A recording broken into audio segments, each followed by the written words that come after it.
دن کے 11 بجے ہیں۔ السلام علیکم، یہ ریڈیو پاکستان ہے۔ عبد القدیر سے خبریں سنیے۔ اہم خبروں کا خلاصہ۔ پاکستان اور اقوام متحدہ ملک میں سیلاب متاثرین کے لیے آج جنیوا میں مشترکہ اپیل کریں گے۔ وزیر خزانہ نے کہا ہے کہ حکومت روپے کے مقابلے میں ڈالر کی قدر 200 روپے سے کم کرنے پر کام کر رہی ہے۔ پنجاب کے گورنر نے کہا ہے کہ ملک کی ترقی کے لیے اقتصادی پالیسیوں کا تسلسل اور سیاسی استحکام بہت اہم ہے۔ اور ایکواڈور کی ایک جیل میں جھڑپ میں کم سے کم 15 افراد ہلاک ہو گئے ہیں۔ اور اب خبریں تفصیل کے ساتھ۔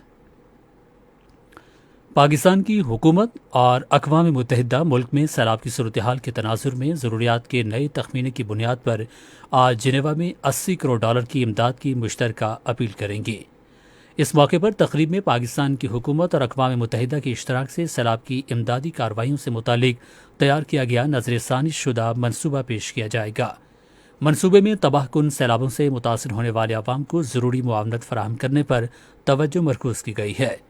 موسمیاتی تبدیلی کی وزیر شیر رحمان جنیوا میں ہونے والی تقریب میں شرکت کریں گی، جبکہ منصوبہ بندی اور ترقی کے وزیر احسن اقبال، اقتصادی امور کے وزیر سردار ایاز صادق اور خارجہ امور کی وزیر مملکت حنا ربانی کھر اسلام آباد سے آن لائن شرکت کریں گے۔ وزیر خزانہ اسحاق ڈار نے کہا ہے کہ حکومت ڈالر کی قیمت 200 روپے سے کم کرنے کی حقیقی سطح پر لانے کے لیے ایک جامع حکمت عملی پر کام کر رہی ہے۔ ایک نجی نیوز چینل سے گفتگو کرتے ہوئے انہوں نے کہا کہ حکومت لوگوں کی مشکلات سے آگاہ ہے اور یقین دلاتی ہے کہ عوام کے ساتھ کیا گیا ہر وعدہ پورا کیا جائے گا۔ اسحاق ڈار نے کہا کہ حکومت ماضی کی طرح ملک کو مالی بحران سے نکالنے کے لیے بھرپور کوشش کر رہی ہے۔ ترکیہ سے امدادی سامان کی کھیپ لے کر ایک اور پرواز کراچی کے جناح انٹرنیشنل ایئرپورٹ پر پہنچ گئی۔ دفتر خارجہ کے ترجمان کے مطابق ترکیہ کے پاکستان میں سیلاب متاثرین کے لیے امدادی سامان لے کر آنے والی یہ 15ویں پرواز ہے۔ ترجمان نے کہا کہ پاکستان امداد کی فراہمی پر ترکیہ کا انتہائی مشکور ہے۔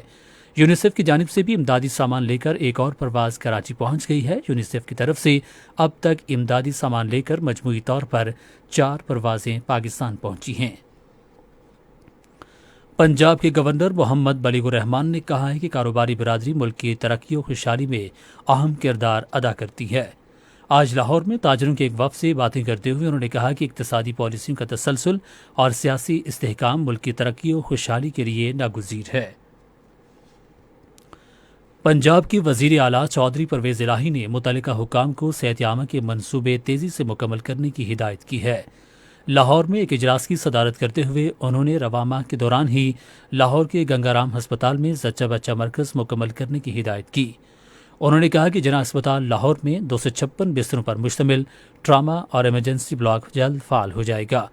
انہوں نے کہا کہ ضلعی ہیڈ کوارٹر ہسپتال گجرانوالہ کو 500 بستروں پر مشتمل ٹیچنگ ہسپتال میں، جبکہ ڈی ایچ کیو ساہیوال کو 773 بستروں پر مشتمل ٹیچنگ ہسپتال میں اپ گریڈ کیا جائے گا۔ اقوام متحدہ کے سیکرٹری جنرل انتونیو گوتریز نے جمہوریہ کانگو میں اقوام متحدہ کے مشن کے تحت تعینات پاکستانی فوجی اہلکار حوالدار بابر صدیق کی شہادت پر تعزیت کا اظہار کیا ہے۔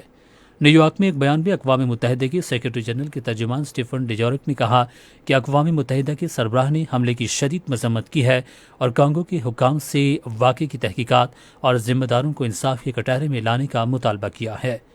حوالدار صدیق جمعے کو اس وقت شہید ہو گئے تھے جب جنوبی کیوی کے علاقے ممبو میں ان کی کمپنی پر جنگجوؤں نے حملہ کیا۔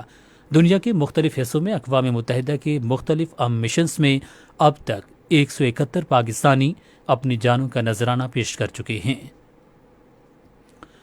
اور ایکواڈور میں بندوقوں اور چاقوں سے مسلح قیدیوں کے درمیان ایک جھڑپ میں کم سے کم 15 افراد ہلاک اور 20 زخمی ہو گئے ہیں۔ حکام نے اس جھڑپ کو منشیات کے قومی اور بین الاقوامی اسمگلر گروپ سے منسلک کیا ہے، جنہوں نے ملک کی جیلوں کو قتل گاہوں میں تبدیل کر دیا ہے، کیونکہ یہ گروپ اختیارات اور منشیات کی تقسیم کے حقوق کے لیے لڑ رہے ہیں۔ اسی کے ساتھ خبریں ختم ہوئیں۔ مزید خبروں اور تجزیوں کے لیے آئیے ہماری ویب سائٹ پر، پتہ ہے radio.gov.pk، اور فیس بک کے link radio Pakistan news official پر براہ راست ویڈیو سٹریمنگ بھی ملاحظہ کیجیے۔